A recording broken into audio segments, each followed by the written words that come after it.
and welcome to Mark My Words Football Podcast with Rob. And Scott. And we appreciate you listening to the podcast. Feel free to follow us on any of our platforms. We're available on anywhere that you get your podcasts, so listening is easier than ever.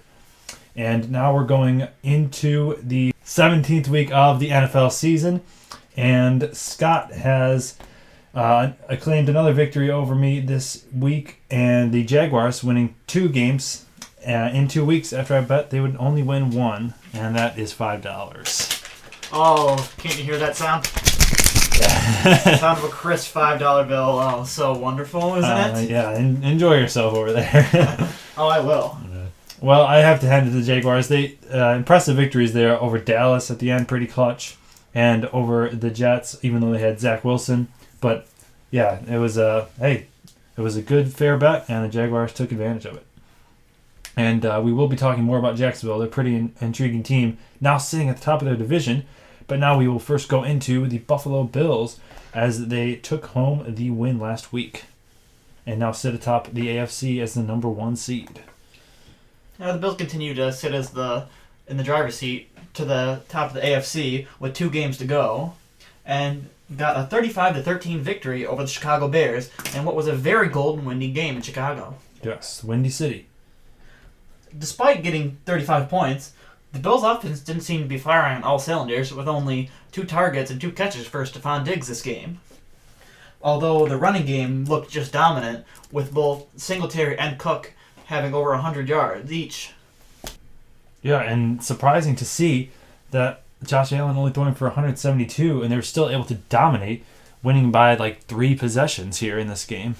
And again, very good sign. I think that now they're definitely can be considered a well-rounded offense. Yes, certainly. And good to see more from Dawson Knox yet again, as he's been the team's leading receiver the past few weeks. Good to see their athletic tight end going. Yes, he has a lot of ability, and in the playoffs you're going to face a lot of teams that have great cornerbacks that are going to just be plastered all over Diggs.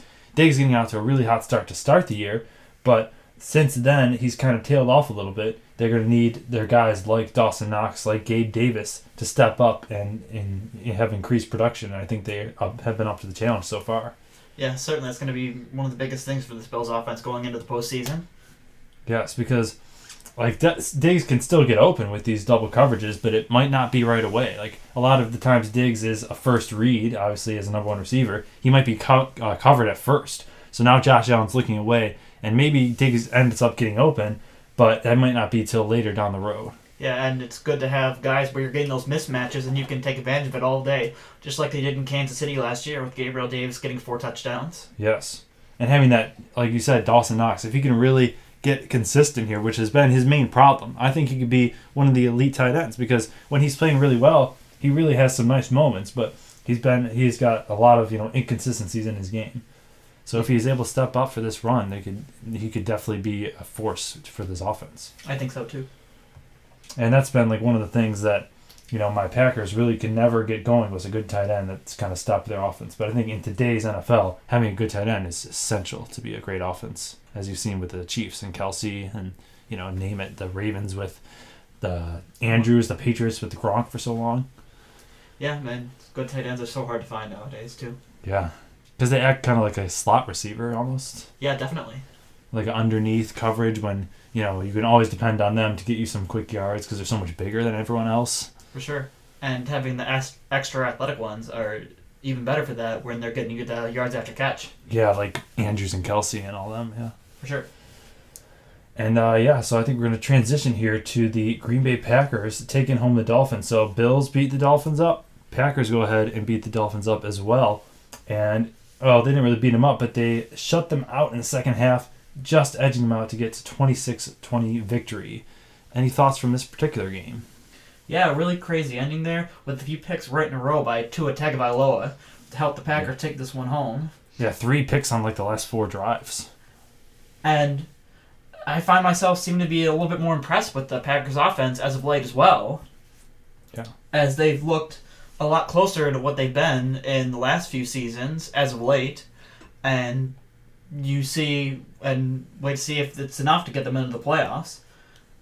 Whereas on the other hand, you see Miami just absolutely slumping here, losing 4 in a row now. and their playoff hopes are now in doubt. Yeah, like just a few weeks ago, we were thinking, okay, like it wasn't an unpopular opinion to say the Dolphins might win the AFC East. And now we're talking about there's a very realistic chance they can miss the playoffs altogether. Just crazy to see like their collapse here. Yeah, for sure. And as good as Tua has been here, it was crazy to see that many picks right in a row there. Yeah, very uncharacteristic because he's kind of a guy that really takes care of the ball. Like, if you're talking about a fault from Tua, it's not turning it over. Yeah. But, I mean, a lot of things I have liked from Green Bay, and we'll see what they have to come in the next couple of weeks. Yeah, and I think this is definitely their best win all year. And, like, mainly due to the adjustments. Like, the biggest thing that I, always critique the Packers on is their lack of adjusting. And this was just like a blissful game because those last 3 drives, they talked about it. And if you listen to Jair's post, game press conference, which is hilarious, but also insightful, they said in halftime they knew where Tua was going.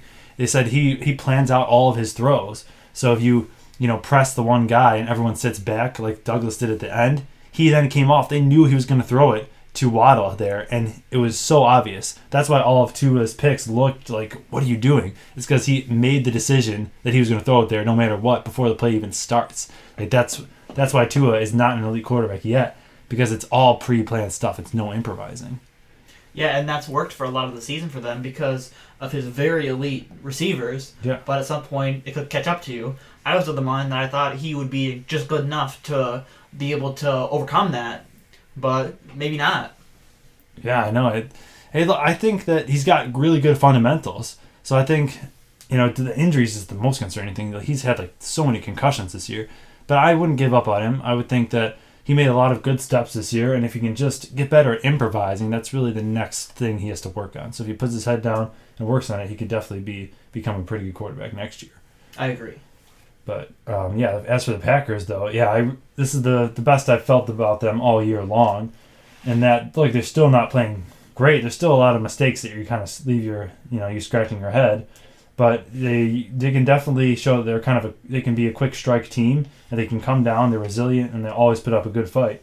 So we'll see what happens. They got 2 very winnable games, I think, against the Vikings and the Lions. And if they get the proper help, which I think they will, we could be talking about playoffs, which is just, that's really the purpose of the NFL team, is to just be entertained. And I've definitely been entertained by the Packers all year.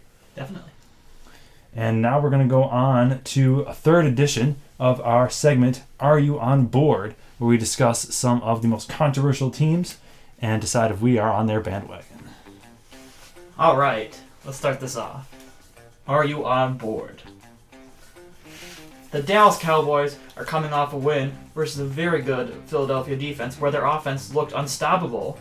And their offense currently boasts the 3rd highest scoring in the NFL. And also, their defense have allowed the 2nd least points in the NFC. So the question is, are you on board? So this is the hardest. This team is so hard to judge. And for a while, it felt like this may have been the Cowboys that finally are different. But I don't know. You know what? I'm going to do it. Maybe I shouldn't, but I'm going to do it. I think I'm on board the Dallas train. I think that they match up very well with the Eagles. Their defense is just as good. Their offense is just as good. I think Dak Prescott's a better player than Hurts overall. I think the Eagles probably have more weapons overall than Dallas. But I think that Dallas is not afraid of the Eagles, and if they meet in the playoffs, it's going to be a toss-up. So I am on board with the Cowboys train. Glad to see you're aboard. As am I. I've said even a few weeks back, looking at the roster, is there a better team than Dallas in the NFC? And I said that based on the fact that I believe they have an offense that has almost everything you need. I've always been a fan of Prescott as a quarterback. I think they've got a receiving core that's good enough and could possibly land Odell Beckham to make it even better. And a very good defense with some really strong edge rush, especially from Micah Parsons, where they've got you on the run all day. And I think their offense has done plenty to prove that they're good enough to win themselves games, and a defense to hopefully keep the other team at bay. And a very clutch kicker as well, in Brett Maher, which a lot of people don't fail to mention that. So therefore, I am on board the Dallas Cowboys bandwagon. Yeah, so we got to talk about Dan Quinn though. He saved the defense. Remember how bad it was before he got there with Nolan in there? That was a horrible defense. Definitely, and that wasn't something that I or many people saw coming. Dan Quinn being the savior of that defense. Yeah, but he really has worked miracles over there. Certainly. Let's get right into our next team here. Are you on board? After a 7-4 start and what was looking to be a lock for the playoffs, the New York Jets have dropped their last 4, no doubt due to poor quarterbacking from Zach Wilson in the last 2. Despite their elite defense and Mike White coming back this week to take over at quarterback, the question is, are you on board? All right, so as of right now, the Jets are not in the playoffs. The Dolphins are, so they have to leapfrog Miami. It's the only option they have. So I don't know if they're going to make the playoffs, but I'm on board the fact that they're a good NFL team. And here's why. So the Zach Wilson is without a doubt the worst quarterback in the NFL, bar none. Like, you can't give me a quarterback that I would not take over Zach Wilson. Like, he is awful. Absolutely horrible quarterback. You saw Mike White come in and instantly do better. Like, it's over for Zach Wilson. So I think the Jets, they're a really strong team, very clutch. Their defense is really good. They need better receivers. My gosh, they need better receivers. But I do think the Jets are good. So I guess you could say I am on board, but I'm not sure if they're going to make the playoffs. I'll go a little bit in the opposite direction here. I've said quite a bit, even going into this season, that I really liked some of the pieces that the Jets had on offense, especially at receiver. But, I mean, we haven't seen really a whole lot from Elijah Moore this year, but really have seen a lot from Garrett Wilson on the other hand. And their defense has been one of the best in the NFL. It really has been a very good defense. But when I look at that team and I watch them, I still can't find myself getting on board with Mike White running that offense. And they're just short on offense. So for this year, I have to say I am not on board with the New York Jets. Yes, but next year they could do something if they get Breece Hall back and he plays like he has been.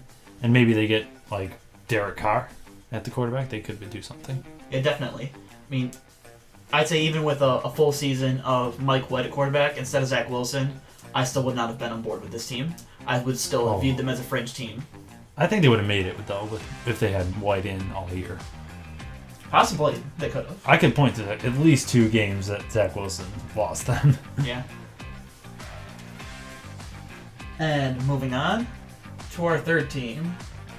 Are you on board?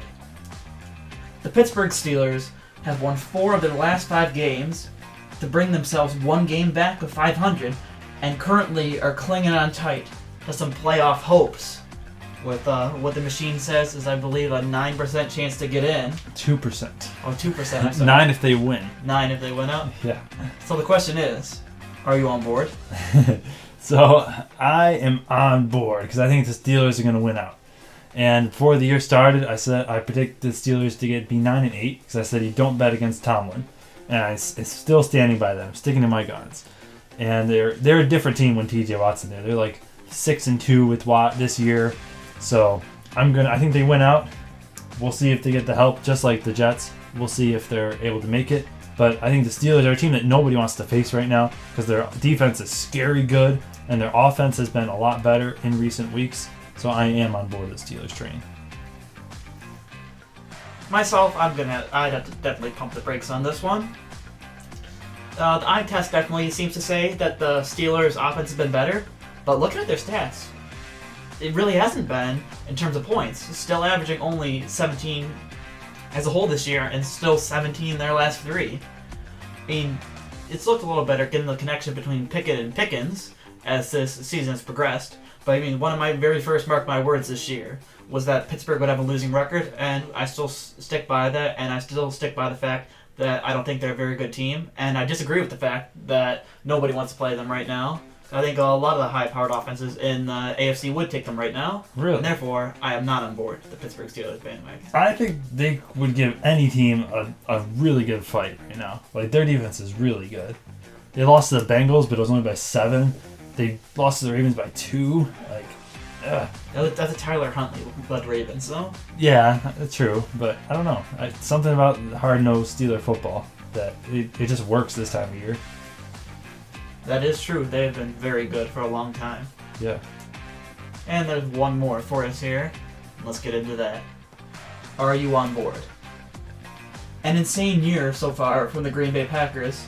Coming off 2 straight MVP years from Aaron Rodgers, the Packers found themselves at 3-6 and left for dead before winning 4 of their last 6 games, and now hang on to some slim wildcard hopes. Their offense overall has averaged 20 points per game all year, but in their last 3 has averaged 26, looking much better. So the question is, are you on board? And I am going to say that I am on board. And my hope this year has been a little bit kept in check. I guess it's been reserved.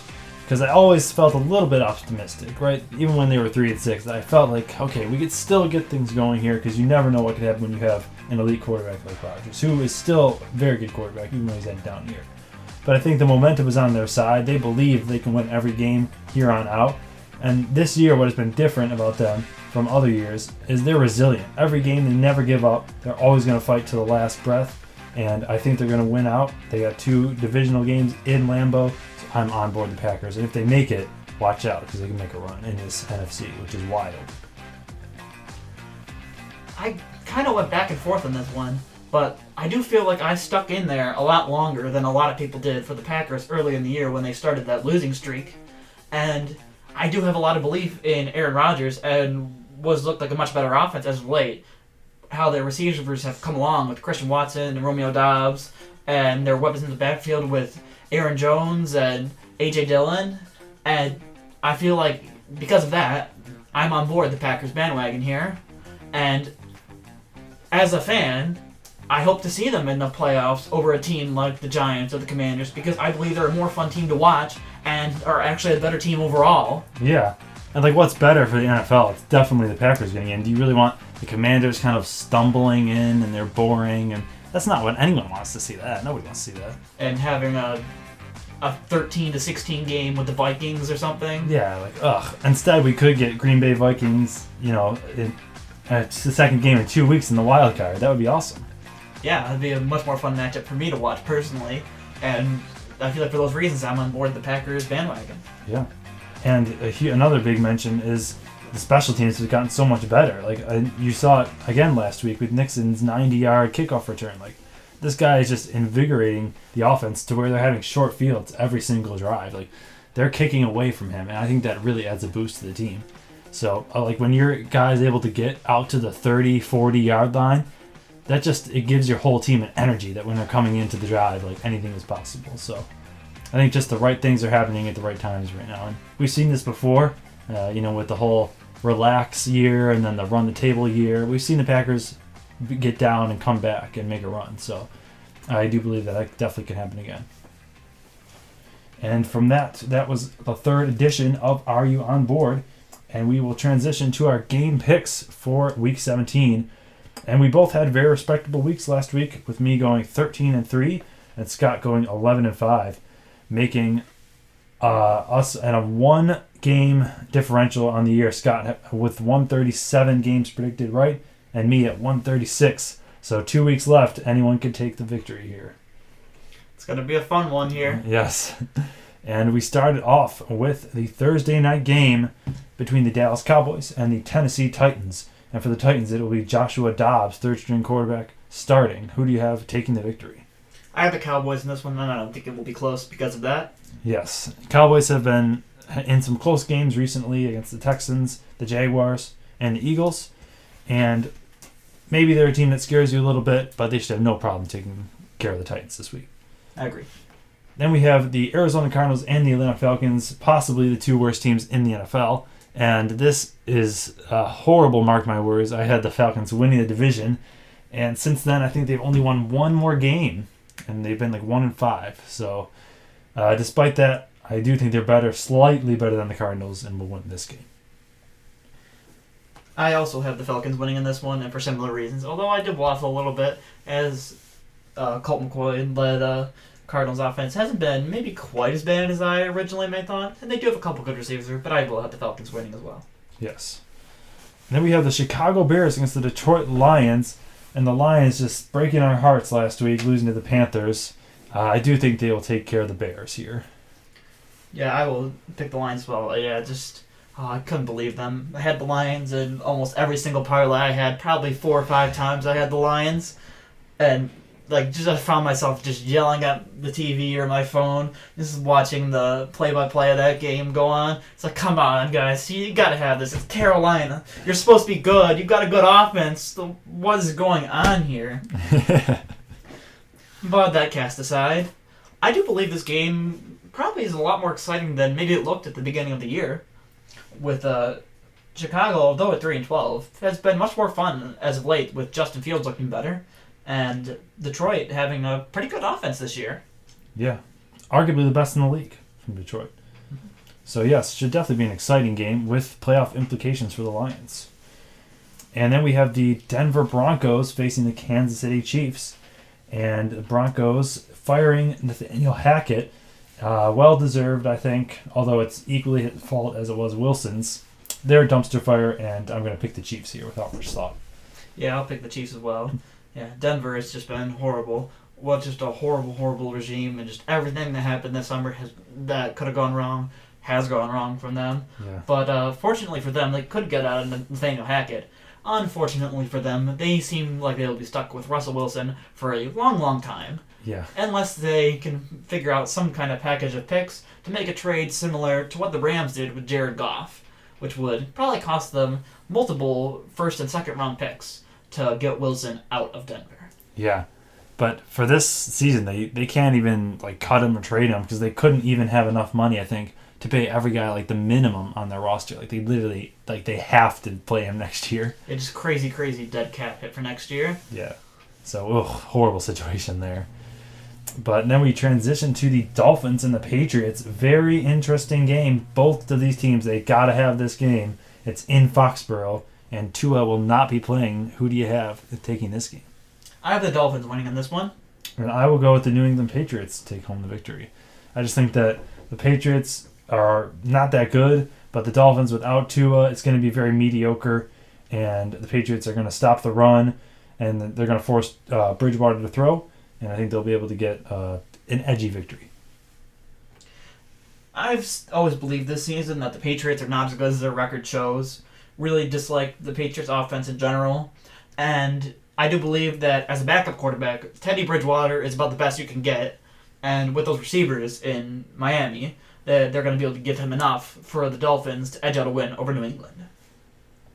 Yes, Jacoby Brissett and Bridgewater are probably my top 2 backups this year, I think. Yeah.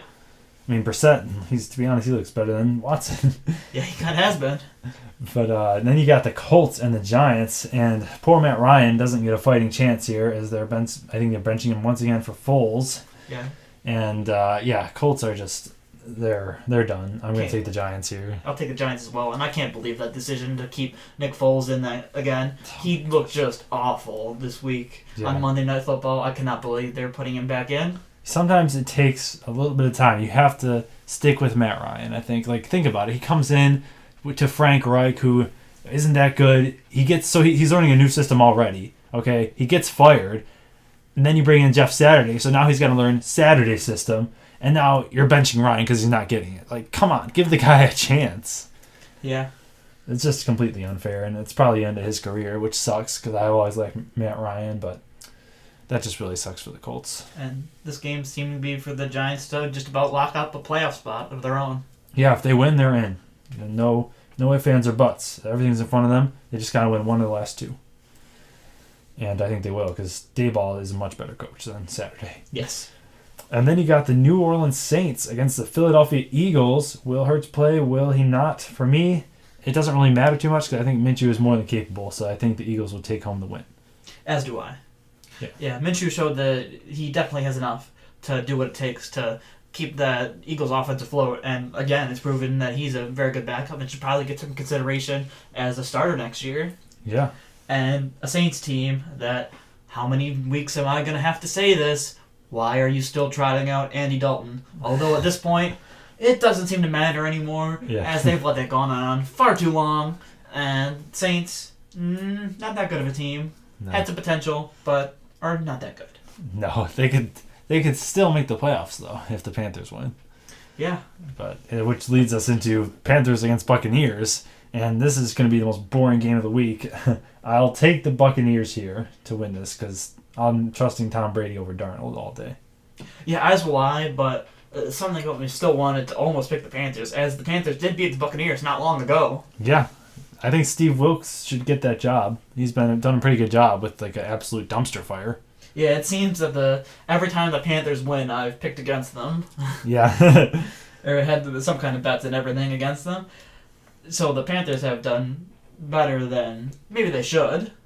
And the Buccaneers, just one of the most boring watches you have all year. Yeah, amazingly though, because the receivers are good. You still have Tom Brady, but I don't know. You still had an all-around good team. I mean, getting Nick Jensen back will hopefully help their offensive line. Yeah, yep, for sure. But going into the year, a team that everybody thought would probably contend for the 1 seed in the NFC and go on a deep run, but looking like they'll be an easy out in the wild card despite winning their division. Yes. And then you have the Cleveland Browns against the Washington Commanders. And the Commanders are going to be starting Carson Wentz here over Taylor Heineke. They have very similar stats this year, actually, so I don't think it really makes too much of a difference there, although I personally like Heineke better. I will take the Browns here, but it's mainly out of hope because we need the Packers. They need the Browns to win here.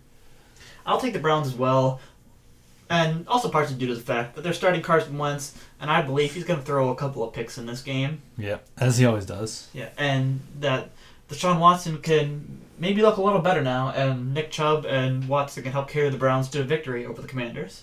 Yeah, I mean, Watson has looked progressively better every week, so maybe, they are able to expand on what they've been building there and beat not very good Commanders team.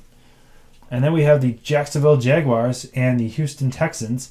And the Jaguars, all of a sudden, they are in the driver's seat for their division. Just got to win out here, and I do think they'll beat the Texans pretty handily here. So do I. And a Jacksonville team that's been very interesting of late, having a good win versus the Cowboys, and got a win versus the Jets, and they've got to handle business versus Tennessee next week, and they're in. And I've really liked watching Lawrence as of late, as I said last week, and I've really enjoyed them as a watch the last few weeks, so I do hope they can get in. And then you have the San Francisco 49ers against the Las Vegas Raiders, and it should be noted that Derek Carr will not be starting. He's not even with the team anymore. It's going to be Jarrett Stidham here, so I'm going to go with the 49ers to take this game. As am I. But it did have a bit of an interesting thing here, and I'm not even sure why. I just can't seem to get on board with San Francisco, despite even saying earlier in the year that I thought San Francisco had one of the most complete rosters in there. Like, just something in my gut tells me I can't trust Brock Purdy, despite what we've seen. Like, I don't know what it is. Why? But I just can't get on board with them.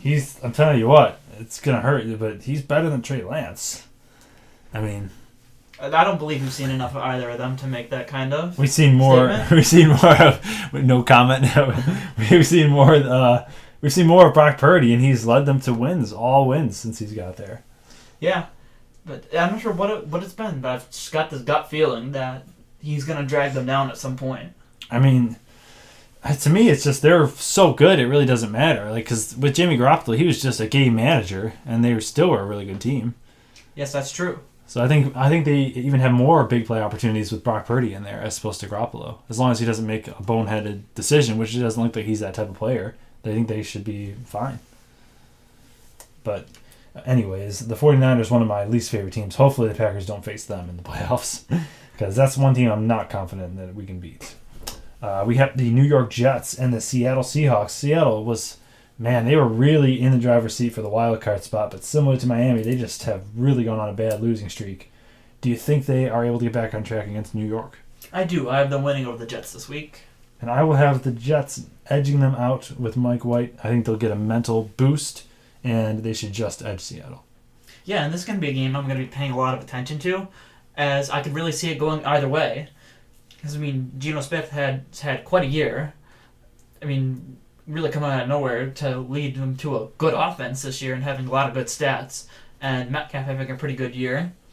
So we'll see what he can do versus his old team, the New York Jets. And as well, what Mike White can do coming back and play for them. Yeah, should be good. Geno Smith leading the NFC in touchdowns, I believe. Yeah. So pretty surprising there. Definitely comeback player of the year. And then we have the Minnesota Vikings and the Green Bay Packers in Lambeau. And I am going to go with the Packers in this game. As will I. Yeah, and they're favored. Packers are 3.5-point favorites. So Vegas continues not to trust the Vikings. And to be honest, I don't trust them either. Yeah, and we've talked about that last week too. But man, 6 of their wins have come with points in the last minute. And 11 of their 12 were one-score games. They're 11-0 in one-score games. That is just an insane stat. No NFL team has had that many one-score wins or that many last-minute wins in NFL history. That's crazy. And I guess the Viking fans take that as, oh, look, we're going to be good in playoffs because every playoff game is a one-score game.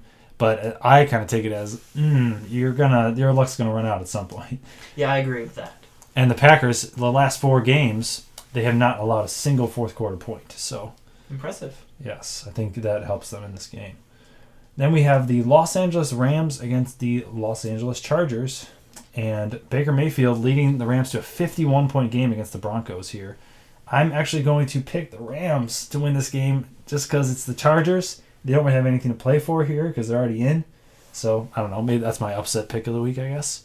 I will still go for the Chargers in this one.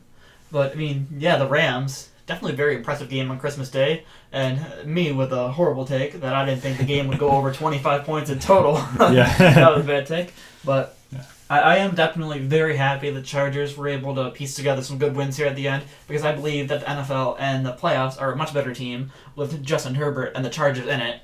And was disappointing last year when they just fell short. So I'm happy the Chargers will be included in the playoffs this year, and I believe they'll be able to get a win over the Rams this week. Yes, and Chargers definitely one of the most exciting teams to watch with their late game antics. And then we have the Pittsburgh Steelers and the Baltimore Ravens, maybe the most physical game of the year every single year. These two teams hate each other, and I'm going to take the Steelers to beat the Ravens here. So will I. Oh, surprising. But you weren't on board. No, I'm not on board, but I'm also not on board with Tyler Huntley and this Ravens offense. And the Steelers did play them very tight, and I believe the Ravens only won that game because of some insane rushing stats on the day by J.K. Dobbins and others. So I believe that the Steelers, with Kenny Pickett this time, will be able to edge out the Ravens. Yeah, similar. Exactly my sentiments there. Hopefully the Ravens get Lamar back because they have no shot without him. That's for sure. And then you have the game of the week, maybe the game of the year, the Buffalo Bills and the Cincinnati Bengals. Huge playoff implications in this game.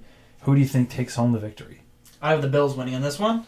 And I will have the Bengals winning. Yeah, that's huge implications for the 1 seed here.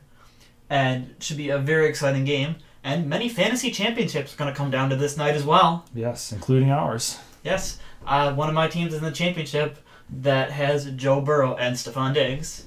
Yeah, so it's going to be a pretty interesting rooting dynamic for that game. Yeah, definitely. But very excited.